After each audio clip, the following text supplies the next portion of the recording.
Tehillim 78, a poem of Asaph. My people, give ear to my Torah. Incline your ears to the words of my mouth. I open my mouth in a parable. I utter riddles of old, which we have heard and known. For our fathers have declared to us. We do not hide from their children, declaring to the generation to come the praises of YAHUAH, and his strength and his wonders, which he has done. For he raised a witness in Jacob, and put a Torah in Israel, which he commanded our fathers to teach them to their children, that it might be known to a generation to come, to children who would be born, to rise up and declare to their children and place their trust in Elohim, and not forget the works of El, but watch over his commands, and not be like their fathers, a stubborn and rebellious generation, a generation which did not prepare its heart, whose spirit was not steadfast to El. The children of Ephraim, armed bow archers, turned back in the day of battle. They did not guard the covenant of Elohim, and they refused to walk in his Torah, and they forgot his deeds and his wonders which he had shown them. He did wonders in the sight of their fathers, in the land of Mizraim, in the field of Zoan. He split the sea and caused them to pass through, and he made the waters stand up like a heap, and led them with the cloud by day, and all the night with a light of fire. He split the rocks in the wilderness, and made them drink as from the great depths, and brought forth streams from the rock, and caused waters to come down as rivers. Yet they sinned still more against him, to rebel against the Most High in the desert. And they tried El in their heart, by asking food according to their desire. And they spoke against Elohim. They said, Is El able to prepare a table in the wilderness? Look, he struck the rock, so that the waters gushed out, and the streams overflowed. Is he able to give bread also? Would he provide meat for his people? Therefore YAHUAH heard, and he was wroth. So a fire was kindled against Jacob, and displeasure also came up against Israel, because they did not believe in Elohim, neither did they trust in his deliverance. Yet he had commanded the clouds above, and opened the doors of the Shamaim, and he rained down manna on them to eat, and he gave them the grain of the Shamaim. Men ate bread of the mighty. He sent them provisions to satisfaction.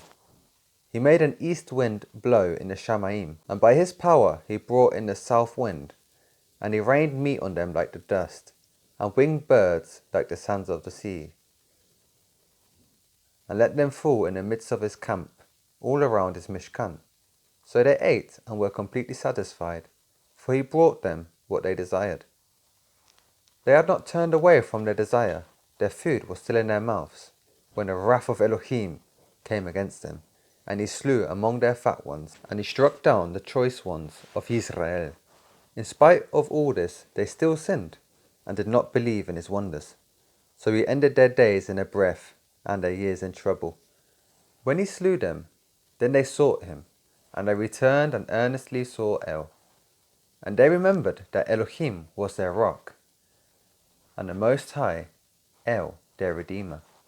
But they flattered him with their mouth, and they lied to him with their tongue. For their heart was not steadfast with him, and they were not true to his covenant. But he, the compassionate one, pardoned wickedness, and did not destroy them. And many a time he turned his displeasure away, and did not stir up all his wrath. For he remembered that they were but flesh, a passing breath that does not return. How often they rebelled against him in the wilderness, and grieved him in the desert. And again they tried El, and provoked the Kadosh one of Israel. They did not remember his hand, the day when he redeemed them from the adversary, how he worked his signs in Mizraim, and his wonders in the field of Zoan. He turned their rivers into blood, and they could not drink their streams. He sent among them swarms of flies, which devoured them, and frogs, which destroyed them, and gave their crops to the caterpillar, and their labour to the locust. He destroyed their vines with hail, and their sycamore trees with frost, and gave their beasts over to the hail, and their livestock to bolts of fire. He sent on them the burning of his displeasure, wrath and rage and distress, a deputation of messengers of evil. He made a path for his displeasure.